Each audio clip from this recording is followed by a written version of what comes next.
Hi, everybody. Welcome to week number 3 in Science 200. It's all about how to read a scientific journal article this week. So let's take a look at what's going on. Okay, last week you looked at the work of John Snow and you studied about cholera and you learned how science can be done and was done in the 1800s in order for you to understand part of the process of doing science. So that's really cool. You also chose your topic, and I will be reviewing those to see what you have chosen. This week is all about using scientific sources. So, of course, there are times when you need to actually look at the science instead of just depending on what somebody else says or opinions or websites or whatever. You have to go to the source. That's very important. Let me give you an example. So one time I was reading the newspaper. This is back when you actually read papers in your hands that are called newspapers. And a medical doctor in there suggested that you use Vicks Vapor Rub, if you've ever heard of that, on your toenails if you have toenail fungus, right?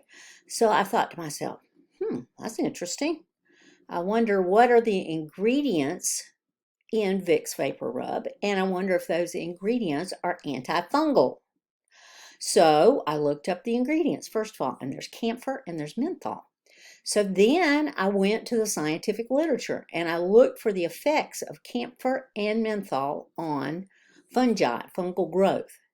Sure enough, they are both antifungal. So this was like a home remedy that he was suggesting for people when they had toenail fungus instead of using expensive creams and ointments and that sort of thing.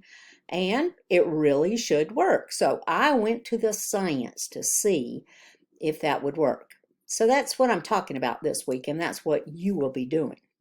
So how do you read a scientific paper? First of all, there are sections to every single scientific paper that you will ever see.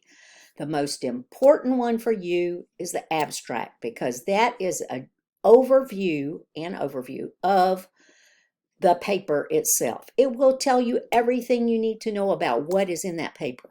What's the question? What's the background? Why is this significant?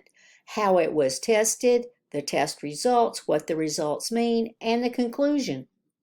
So that's the abstract. Always read the abstract because that will tell you if this is a pertinent, important paper for you to reference or for you to even read, really.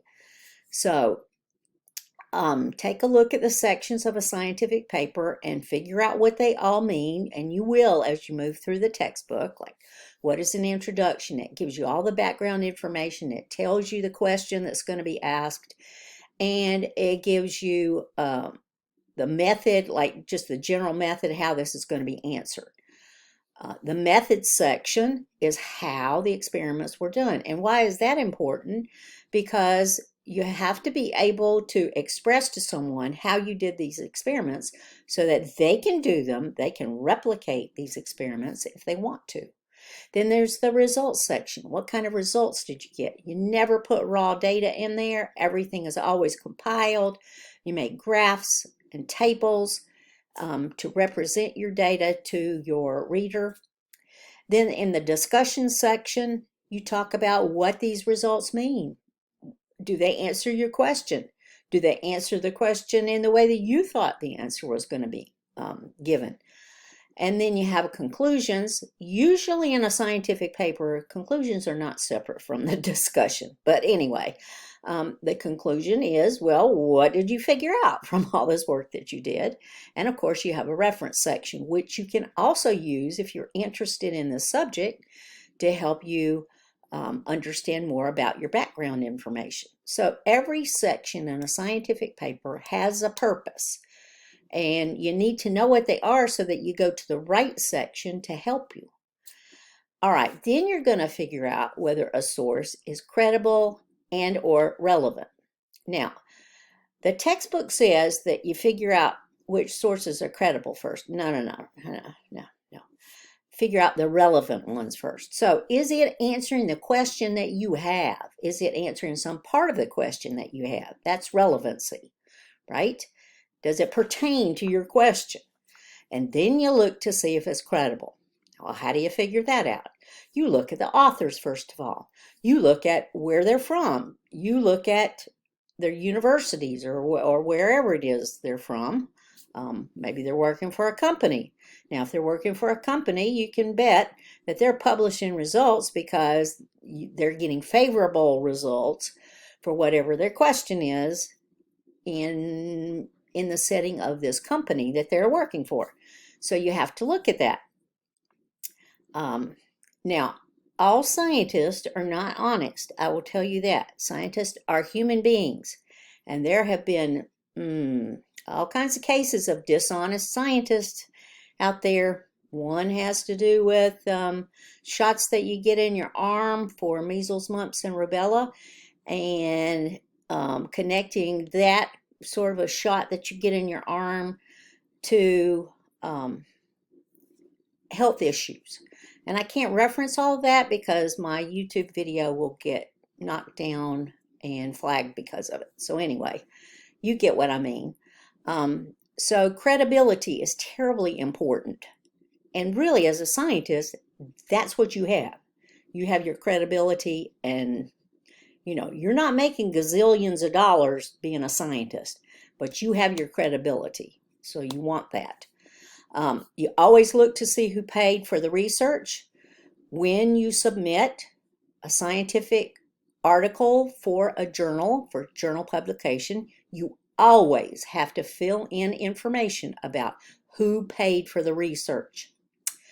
Sometimes scientists don't tell you the source of their money. And of course, money talks and money produces results sometimes. So that's terribly important for you to find out who paid for the research. All right, then you are going to find 3 good sources for your topic, and you are going to analyze them through the textbook, and you're going to write up something about them too. So what are you looking for? Relevancy. Does this pertain to your topic? And is it credible? If you're just looking at an opinion, no. We don't want that. We want scientific articles. Now, where can you find this stuff? The Shapiro Library is absolutely a wonderful resource. Okay? It is great. And you can put in search terms there and find some information, and you will have access to the actual full articles through the Shapiro Library. There are a couple of other resources for you that you can use. PubMed, PubMed.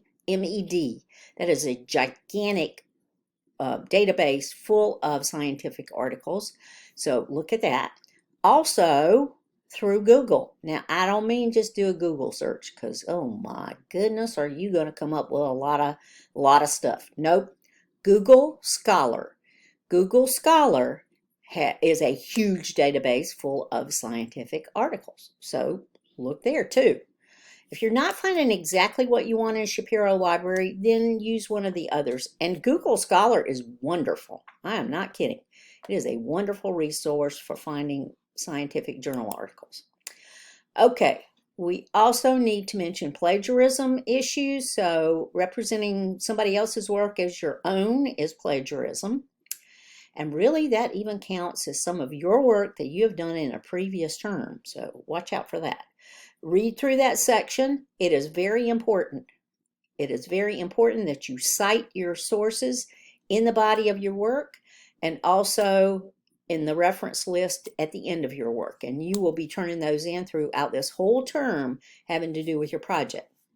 All right, what else do you have do besides the web text and finding your sources? Discussion board posts this week. You don't have discussion board postings every week, but week 3 you do. So you will do this after you have looked for your sources, right?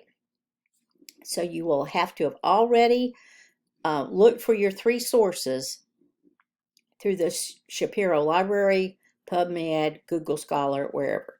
So what was the biggest challenge? for you in analyzing a scientific source. Now, number one will always be, for anyone who's not a scientist, the jargon, the language.